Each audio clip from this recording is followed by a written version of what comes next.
Olá, família! Boa noite, tudo bem com vocês? Comigo tá tudo ótimo, graças ao nosso bom Deus. Estamos começando mais um vídeo, sim, estudando mais fragmentos da escatologia, estudando um pouquinho das profecias, alguns conceitos bíblicos e hoje esclarecendo questões a respeito do inferno. Sim, o assunto de hoje, para muitos, é um tema muito polêmico. Para a Bíblia, não existe nenhuma polêmica em torno disso. Eu já quero começar desejando a paz do Senhor a todos que estão acompanhando esse vídeo ao vivo, aos que estão assistindo depois, sejam muito bem-vindos também. Se porventura você já é membro do canal, então seja bem-vindo. Se você ainda não é membro, se torne membro. Certamente você vai estar ajudando esse ministério a ganhar mais força e alcançar mais pessoas também. Caso ao contrário, só o seu like e o seu comentário, a sua participação, certamente já será uma grande bênção para nós, tá bom? Família, então vamos lá. Hoje nós vamos tratar desse assunto de inferno. Aqui não vai ser nenhum estudo maçante. O tema de hoje ele é um tema que eu sei que para muitos é polêmico, mas nós vamos tratar com muita naturalidade. Primeiro, eu quero já começar conversando com você a respeito de uma situação. Toda vez que nós olhamos para alguma doutrina ou alguma crença, nós precisamos olhar e ver até que ponto essa crença está em harmonia com a palavra de Deus, embora aparenta-se, por tudo que se apresenta, ser algo de Deus. Por que eu estou falando isso? Desde o início, desde o primeiro pecado que é relatado, lá com Adão e Eva ainda, Satanás ele tenta distorcer aquilo que Deus diz, desde aquela época. Quando você vai ler o livro de Ezequiel, Isaías, que fala um pouquinho acerca de Lúcifer e como ele caiu, essa estratégia de distorção é muito comum pelo diabo. Nós vimos isso ao longo de toda a narrativa bíblica. Jesus, quando foi tentado no deserto, o próprio diabo usou da palavra de Deus para tentar confundir a Cristo. Então, sempre que a gente se apega em alguma crença, nós temos que olhar para a palavra do Senhor e ver até que ponto aquilo está em harmonia, de fato. E o inferno é uma doutrina, vamos chamar de doutrina, é uma crença que nos seus dois extremos é extremamente perigoso. Primeiro extremo, quando a gente olha e pensa assim, poxa, Deus é amor, logo, Deus mandará seus filhos ao inferno? Eu conheço uma pessoa, por exemplo, que ele diz assim, que o pai dele sempre afirmou, filho, não se preocupe com sua salvação, com o destino da sua vida. Deus é amor, ele jamais mandará você ao inferno. E aí essa crença, ela se propaga até hoje. Deus é amor, logo ele não vai condenar o seu filho ao inferno. Aí levanta-se a questão. Se supostamente o inferno existe e Deus não vai mandar ninguém para lá, por que o inferno existe? Esse é o primeiro ponto. Quando a gente olha e pensa, poxa, Deus é um Deus de amor tão grande, que como que ele pode condenar um filho dele? Mas aí agora tem um outro extremo. Quando alguns dizem assim, tá, Diego, Deus é amor, Deus é misericórdia, mas Deus também é justiça e Deus também é vingança, certo? Mas agora como que esse Deus, tão maravilhoso, tão grandioso, irá agora pegar um filho dele, mandar para o inferno e deixar lá sofrendo por toda a eternidade? Você já parou para pensar nisso? Esse é o segundo extremo. Porque agora, que Deus é esse? Que uma pessoa teve 20, 30 anos, talvez 30 anos de pecado, e agora ele vai passar o infinito sofrendo por causa de 30 anos de pecado? E quando a Bíblia fala daqueles que foram justos, mas se no final da vida se desviaram do caminho, estarão condenados, o que dizer desse, que talvez não teve nem 30 anos de pecado, mas teve um pecado que acariciou, que gostou, que não abriu mão, e de repente esse passará o resto do tempo, o eterno, no inferno, sofrendo, sendo castigado. Aí agora nós temos esses dois extremos.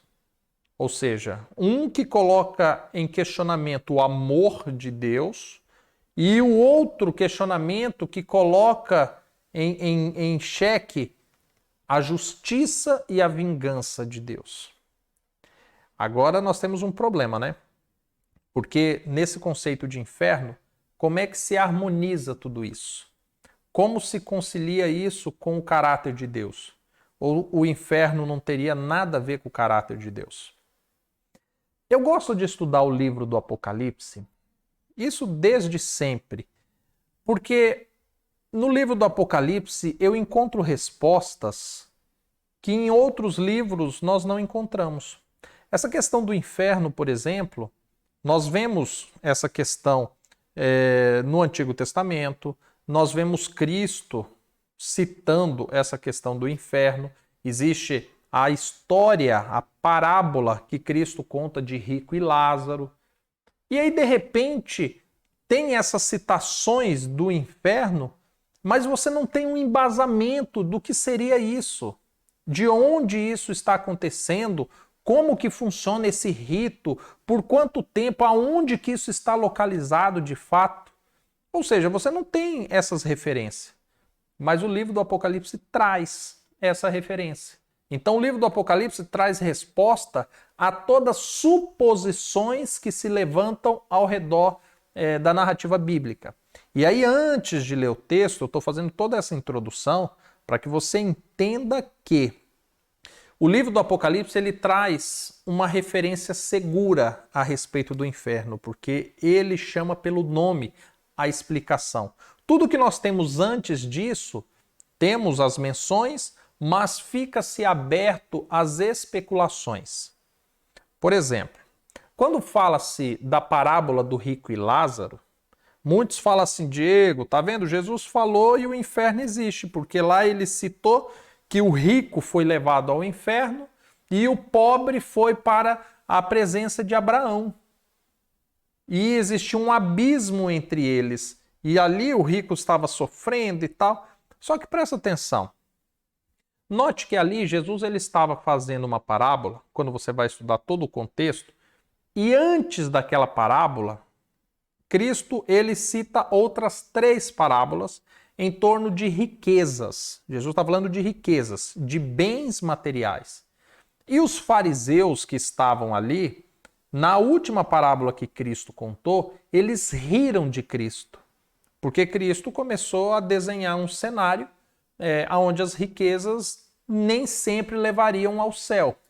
Ou seja, pelo contrário, poderia levar ao inferno. De repente, quando Cristo conta a parábola do rico e Lázaro, olha o contraste. O rico vai para o inferno porque era rico, porque teve tudo de bom e de melhor nessa terra.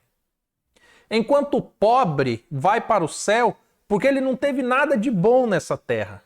De repente, Cristo ele colocou um contraste de que o céu seria uma recompensa a tudo aquilo que alguém sofre nessa terra. De modo que se alguém vive uma vida boa aqui, iria sofrer no inferno. Então note que quando nós olhamos a parábola, ela não traz fundamento lógico para o conceito da salvação, porque salvação não diz respeito a bens materiais, não diz respeito se você vai ser feliz ou infeliz aqui, não tem nada a ver. Mas quando você continua a leitura da parábola em questão, Cristo termina fazendo o seguinte apelo, de que o rico diz assim, que gostaria que fosse informada a sua família acerca da morte, acerca do inferno, e que Abraão permitisse, né, que o pobre, né, o Lázaro, fosse até aos seus familiares e anunciassem a respeito disso. E então é dito, né, por Abraão que não adiantaria, porque se eles não ouvem aos profetas, se não ouvem aqueles que estão vivos, não dariam ouvidos àquele que está morto. E aí, por causa dessa parábola, muitos fundamentam, olha, o inferno existe, tá vendo? Porque Jesus falou a respeito dele. Só que o que acontece? O inferno, dentro da cultura judaica, ela não foi introduzida por Deus, por um levita ou por um profeta. Mas esta cultura, este temor de inferno, vem do envolvimento que a nação de Israel teve, principalmente os judeus, com nações pagãs ao longo da sua história. Então, quando a nação de Israel se aproximava dos filisteus e tiveram envolvimentos e algumas alianças, aquilo corrompeu o povo. Quando eles faziam aliança com os moabitas, traziam ritos pagãos para o meio do povo. Quando eles foram levados em cativeiro para a Babilônia, eles voltam do cativeiro e trazem conceitos pagãos babilônicos. Quando você tem todos esses envolvimentos, você percebe que o povo de Israel vai se contaminando. Quando você chega nos dias de Cristo, ao redor do templo você tem os levitas, os sacerdotes, o sumo sacerdote, você tem os fariseus, os escribas, os saduceus. E quem são todos esses grupos? Sendo que Deus havia instituído apenas os levitas na condição de sacerdotes e um sumo sacerdote.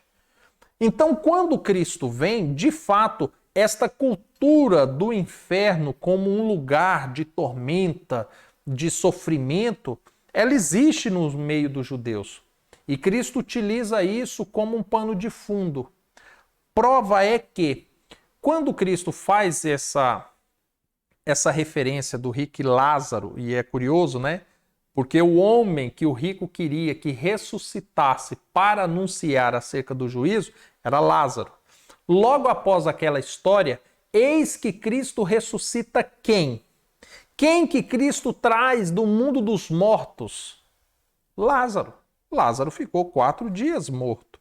E Lázaro agora sai. E Cristo fez com que ele voltasse à vida, do jeito que na parábola foi pedido que assim o fizesse. Mas quando você lê a história da ressurreição de Lázaro, lá conta que os fariseus, quando viram que Lázaro havia sido ressuscitado por Cristo, decidiram então matar a Jesus. Ou seja, a parábola, na verdade, era quase que uma profecia acerca de algo que aconteceria. Então, aquela parábola em si não é uma exaltação, uma confirmação de uma crença da existência de um lugar. Em outros momentos, Cristo fez a citação de pranto e ranger de dente. E aí, isso é associado ao inferno. Só que note que quando nós lemos e estudamos as escatologias, existem alguns eventos que acontecem.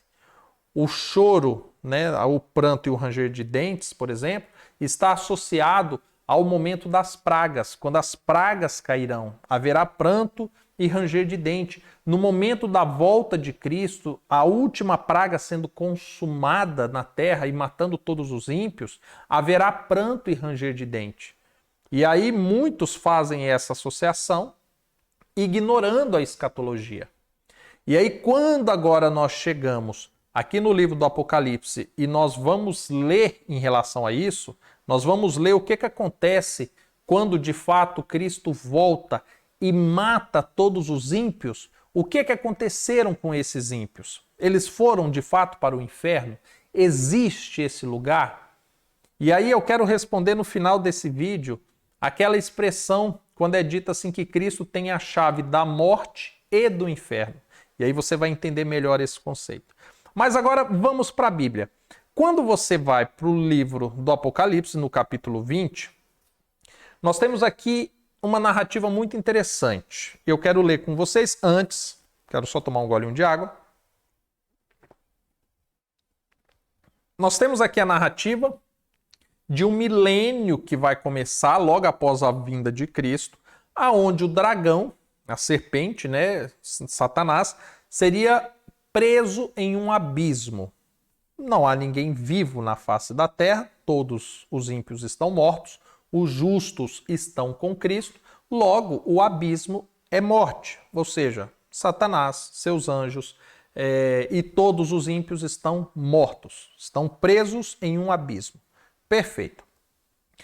No entanto, no verso 4, agora começa dizendo assim, olha só, enquanto estão mortos todos os ímpios aqui na terra, No céu, por 1000 anos, João ele vê o seguinte, ele viu tronos e nestes assentaram-se aqueles aos quais foi dada a autoridade de julgar. Vi ainda as almas dos decapitados por causa do testemunho de Jesus. Almas? Como assim?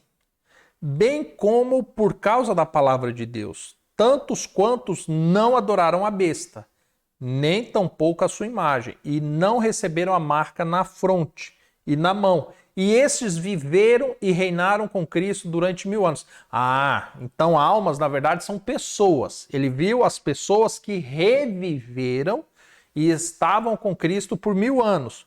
Ufa, eu já estava achando que a alma seria um espíritozinho que estava lá no céu e o corpo estava aqui. Não, ele viu as pessoas, ele viu pessoas que reviveram e estavam na presença de Cristo. Inclusive aqueles que foram decapitados, aqueles que foram mortos, perseguidos por rejeitarem a marca da besta.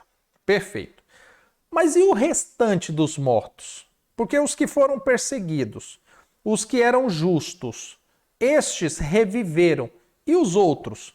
Aí diz o verso 5. O restante dos mortos não reviveram até que se completasse os 1000 anos. Opa, então peraí. O restante dos mortos, eles não estão no inferno, eles não estão em um lugar de tormento, eles estão mortos. E aí Salomão, quando fala disso, fala que a morte é um estado onde a pessoa não tem pensamentos, não tem sonhos, não tem medo, ela não sente nada. Ou seja, absolutamente nada. Morto. Ok. E aí diz que esses que ressuscitaram com Cristo para passar esses 1000 anos ali, eles foram enquadrados em uma primeira ressurreição. Primeira, porque certamente haverá uma segunda. Só que nós vamos entender quem participará dessa segunda. E aí continua. Bem-aventurado e santo. Ou seja, precisa alcançar a santificação para ser aquele que tem parte na primeira ressurreição. Sobre esses, a segunda morte não tem autoridade. Opa, então peraí. Assim como houve a primeira ressurreição, haverá uma segunda ressurreição. Assim como todos morreram uma primeira vez, aqui diz que haverá uma segunda morte. Só que quem ressuscitou na primeira ressurreição não irá morrer esta segunda morte. Certo? Então, peraí, Diego. A pessoa morreu. O livro do Apocalipse está dizendo que ele não está no inferno. Certo? Então, o inferno ainda vai vir, vai aparecer, o lugar do tormento. Tá, então, hoje, uma pessoa que morreu hoje, antes da vinda de Cristo, ela não está no inferno. É isso? É isso que a Bíblia está dizendo. Ela não está no inferno, ela está morta. Certo, então Cristo volta, dá a recompensa para os justos e então os ímpios vão para o inferno. Seria isso? Faz um pouco de sentido, porque se agora está havendo um julgamento, um juízo, então o inferno vai vir na condição de uma sentença. Ó, será que o inferno existe? Vamos continuar a leitura para compreendermos. Aí é dito o seguinte: passado esses 1000 anos, Satanás será solto da sua prisão. Certo? Ele vai ser solto. Perfeito. Só que ele estava no abismo, na morte. Então significa que ele ressuscitou. E ele sairá para seduzir as nações dos 4 cantos da terra. Certo? Mas as nações estavam mortas. Então elas agora ressuscitaram também. Ó a segunda ressurreição. O diabo e todos os ímpios ressuscitam. E agora aqui é dito o seguinte: sairá para seduzir as nações que há nos 4 cantos da terra, Gog e Magog. O que seria Gog e Magog no meio dessa frase? A fim de reuni-las para a peleja, e o número dessas é como a areia do mar. Eita! Gog e Magog. O que seria Gog e Magog? Agora deixa eu te falar uma coisa. Eu não quero que esse estudo fique muito longo. Você vai abrir a sua Bíblia no livro do profeta Ezequiel e você vai ler o capítulo 38 e o capítulo 39. E ali você vai ter a narrativa de Gog e Magog. E curiosamente, sabe o que diz a profecia de Gog e Magog? Lá em Ezequiel, ela diz o seguinte: ela vai contar como os ímpios, na última fase, na última praga, eles tentam se levantar contra os justos, mas eis que Deus vem, e agora por meio de Cristo, a volta de Cristo, e eles serão mortos por meio das pragas. Entretanto, passado um tempo, eles voltam à vida. E agora, quando eles estão diante da cidade santa, ou seja, ao final dos 1000 anos, quando a cidade santa está vindo, eles cercam a cidade a fim de destruí-la, mas Deus faz fogo cair do céu e consome a todos os ímpios. Certo. E isso é o que diz a profecia lá de Gog e Magog em Ezequiel 38 e 39. Mas o que será que o Apocalipse diz em relação a isso? Aí é dito aqui: sairá seduzir as nações que há nos 4 cantos da terra, Gog e Magog, a fim de reuni-las para a peleja. O número dessas é como a areia do mar. Opa! Verso 9. Marcharam então pela superfície da terra, sitiaram o acampamento dos santos, a cidade querida, que é a Nova Jerusalém, e desceu, porém, fogo do céu e os consumiu. A segunda morte aqui.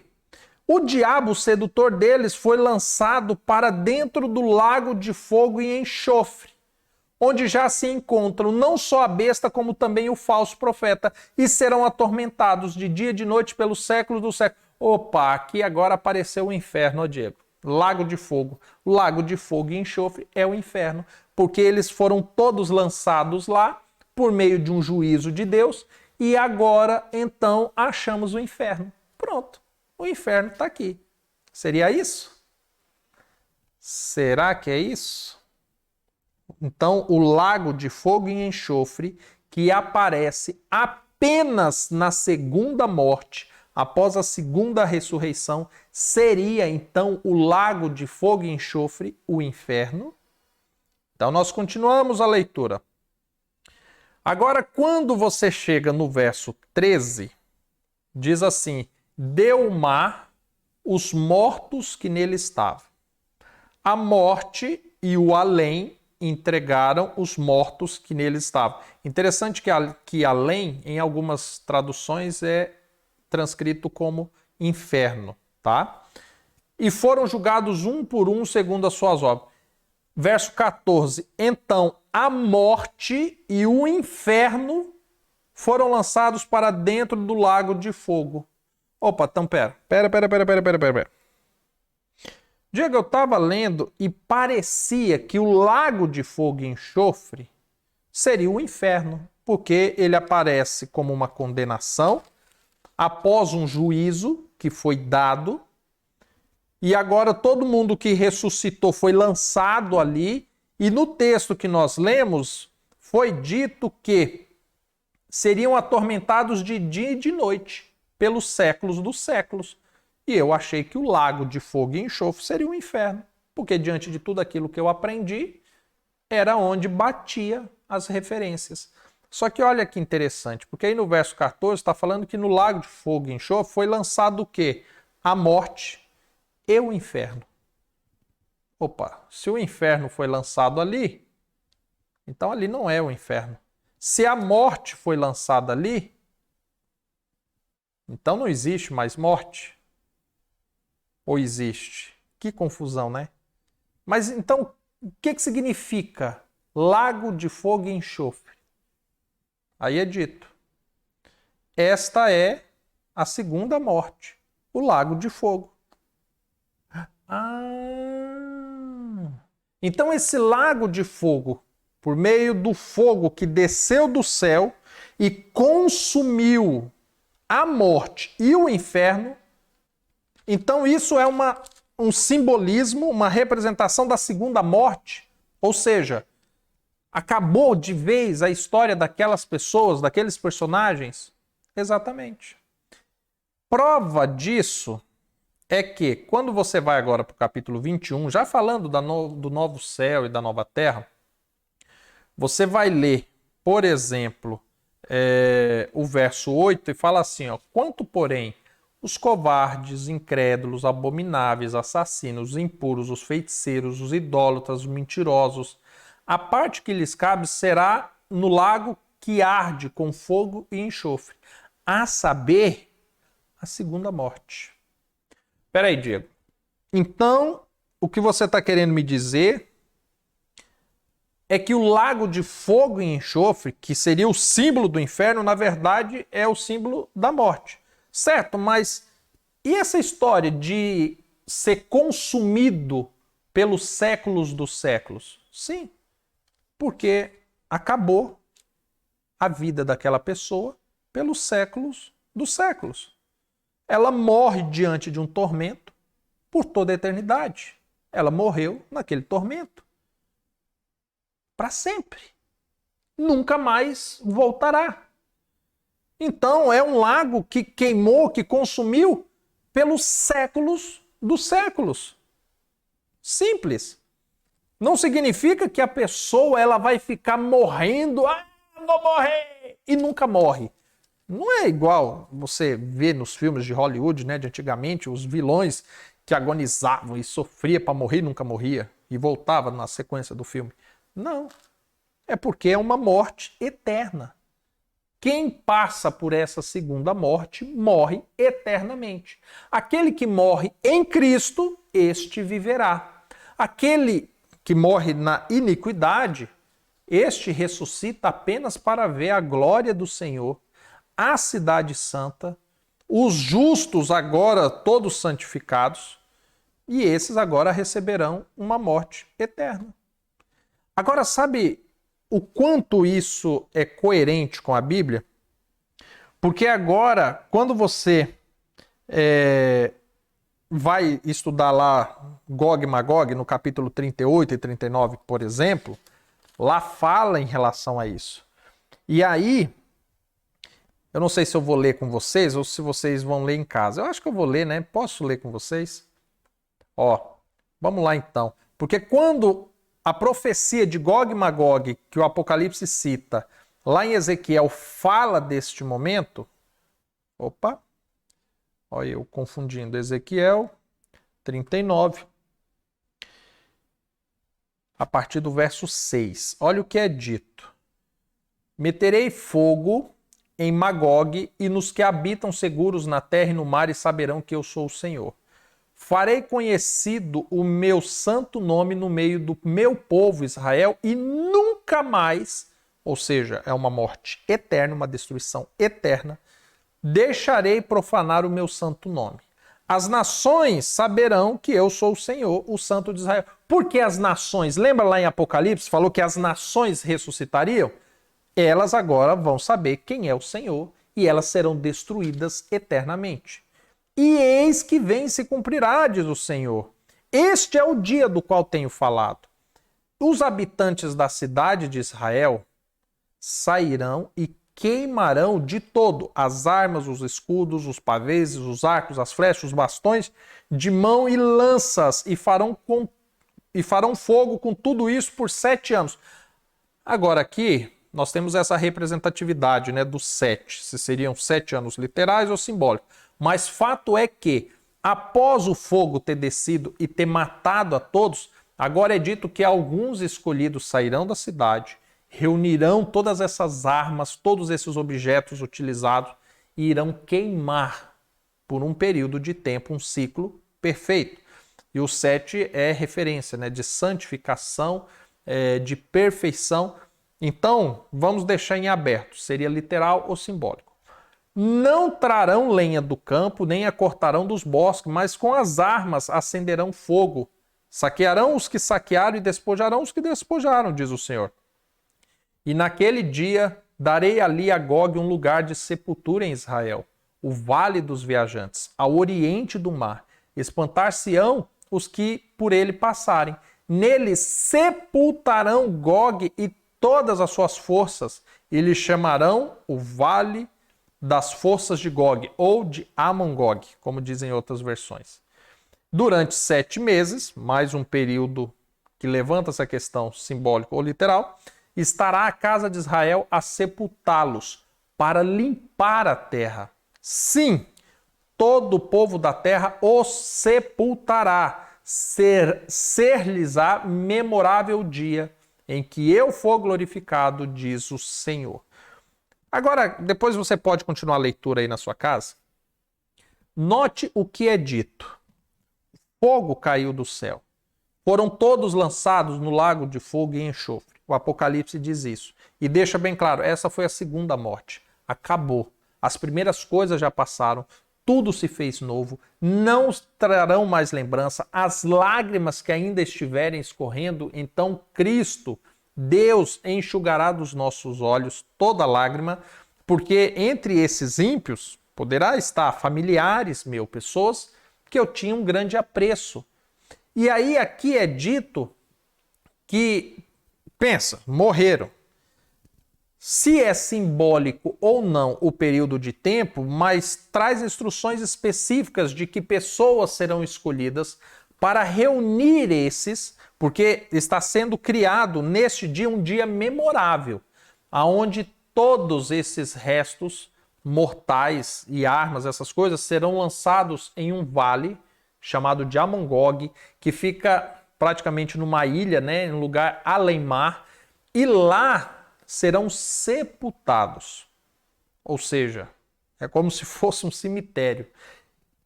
Quando é dito da segunda morte, que acabou tudo, e nunca mais o nome do Senhor será profanado, note que a própria Bíblia traz esse relato. Não existe inferno no conceito em que a Igreja Católica criou e foi propagada, e as igrejas protestantes aderiram a essa teologia. Porque, na verdade, fazer você servir a Deus em uma denominação pelo medo é extremamente eficaz. Agora, a questão é que a Bíblia não traz fundamento para isso. Porque quando você faz a leitura específica do dia de inauguração do inferno, você descobre que, na verdade, o inferno não existe. Na verdade, o inferno, o lago de fogo e enxofre, né, que parece ser o inferno, nada mais é do que um dia de juízo, aonde se tornará um dia memorável, porque todos esses ímpios serão sepultados, a terra será purificada, será limpa, e agora todos verão a consequência do pecado.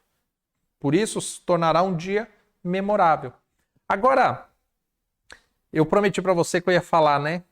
Por que Cristo tem a chave da morte e do inferno? Porque quando você vai estudar a raiz dessas duas palavras e a coerência dela nas narrativas bíblicas, morte é uma referência de um sono. Quando a pessoa simplesmente ela deixa de existir, porque o fôlego de vida lhe foi tomado. Então ela morre. A Bíblia diz que ela está dormindo. É a morte. Mas a Bíblia também fala de inferno, que é o lugar de sepultura, que é o abismo para onde a pessoa é lançada. Curiosamente, nós temos relatos na Bíblia de pessoas que ressuscitaram. Cristo, até o momento da ressurreição de Lázaro, ele havia ressuscitado pessoas que estavam mortas, mas não pessoas que estavam sepultadas. Lázaro foi justamente aquele que Jesus tirou da sepultura. Ou seja, Jesus ele pega alguém que supostamente recebeu um juízo de Deus, né, porque foi-lhe cessada a vida, e Jesus foi capaz de tirá-lo da sepultura. E agora isso se estende para o que nos é prometido no dia da vinda dele. Porque mais do que vencer a morte, de ter o poder de devolver a vida a alguém, como Cristo fez com alguns antes da sua própria morte, antes da sua própria ressurreição, como no caso, né, daquela jovem que estava enferma estava no quarto, de repente Cristo entra, pede para que ela volte a viver. Ao contrário dela que estava na casa, com Lázaro já havia o inferno no negócio, porque Lázaro estava sepultado. E agora Cristo tira ele da sepultura, do inferno. Quando é dito que Jesus ele tem a chave da morte e do inferno, é porque Jesus ele tem as condições de tirar alguém da morte, ainda que essa seja num curto prazo de tempo, mas Cristo também tem a capacidade, o poder e a autoridade de arrancar alguém da sepultura e torná-la viver. E essa é uma das grandes promessas que nós aguardamos para o dia da vinda dele, que é prometido que ao som do alarido, ao som da voz do arcanjo Miguel, aqueles que morreram em Cristo ressuscitarão. Agora eles voltam da morte e do inferno, porque muitos estarão na sepultura. Quando falamos da segunda ressurreição, Cristo agora traz aqueles que morreram e que estavam no inferno, na sepultura, no além, no mar. Ou seja, não importa aonde estava o indivíduo. Cristo tem a autoridade, ele tem essa chave e ele traz o indivíduo. A primeira ressurreição será para os justos. A segunda ressurreição, Cristo os traz para uma condenação eterna. E diante disso, muito daquilo que nós ouvimos a respeito do inferno, biblicamente, verso por verso, dentro do contexto, sem fantasiar nada, sem trazer analogias absurdas, sem falar, olha, mas o pastor fulano diz isso, olha, mas a nossa igreja crê assim. Não, Bíblia. A Bíblia deixa claro. O inferno, na condição com que você aprendeu, ele não existe. Deus é um Deus justo. E aí, eu quero apenas destacar uma coisa para você. Muitos falam assim, Diego, mas a pessoa fez tantas maldades. Então você está querendo me dizer que ele simplesmente morrer, vai ser esse o castigo dele? Você pode achar que esse castigo é pequeno, diante de talvez tantas atrocidades que uma pessoa pode fazer em vida, a morte ser simplesmente um mero castigo. Mas quando você entende o tamanho da eternidade, quando você entende o dom da vida que nos será ofertado, você percebe que a pessoa simplesmente morrer é o maior castigo que ela poderia receber. Quando você pensa na recompensa que será privado a esses, aí você consegue perceber o quanto Deus é justo. Deus não sente prazer na vingança. Deus não sente prazer, alegria em ver os seus filhos queimando eternamente. Não. Deus sente alegria quando um justo ele se converte, quando um pecador se arrepende. Nisso está o prazer, a alegria do Senhor. Deus sente alegria, prazer, não quando há sacrifícios, mas quando há obediência. Então, a vida eterna, este é a grande recompensa. E os ímpios não participarem disso, este é o maior castigo. Agora, se você acha que é pouco, é talvez porque você ainda não entendeu o tamanho da misericórdia de Deus. Você ainda não entendeu o tamanho do dom da vida que Deus concede para nós. Talvez entenderá quando perder. Quando nós perdemos a vida, é quando nós entendemos o tamanho da bênção que Deus nos concedeu. Por isso que eu digo para você, o inferno não existe. Não nesse contexto que você aprendeu ao longo dos anos. A Bíblia deixa bem claro isso. Pode ficar tranquilo que você, na condição de salvo, você não passará a eternidade ouvindo gritos de pessoas agonizando. Não haverá isso. O céu, a eternidade, será um lugar de paz, de alegria. Não haverá mais profanações, pecados, sabe? O diabo não vai estar no lugar com um tridente, machucando talvez um familiar, um filho seu, um esposo, uma mãe. Não vai ter isso. Ele simplesmente repousaram. Pronto. E você vai estar gozando de uma vida eterna na presença do seu Salvador. Eu espero que o vídeo de hoje tenha trago a vocês esclarecimento. Não é o meu propósito aqui instigar nenhuma polêmica, mas fazer com que você compreenda de fato as verdades bíblicas em torno deste assunto. Eu espero que Deus abençoe. Deixe nos comentários o que você achou desse vídeo. Não deixe de dar um like. Você chegou até aqui. Olha só, você assistiu 40 minutos de vídeo. Deixa seu like. Compensa, tá bom? E aí nós nos vemos no próximo vídeo. Fiquem todos com Deus. Até mais. Tchau, tchau.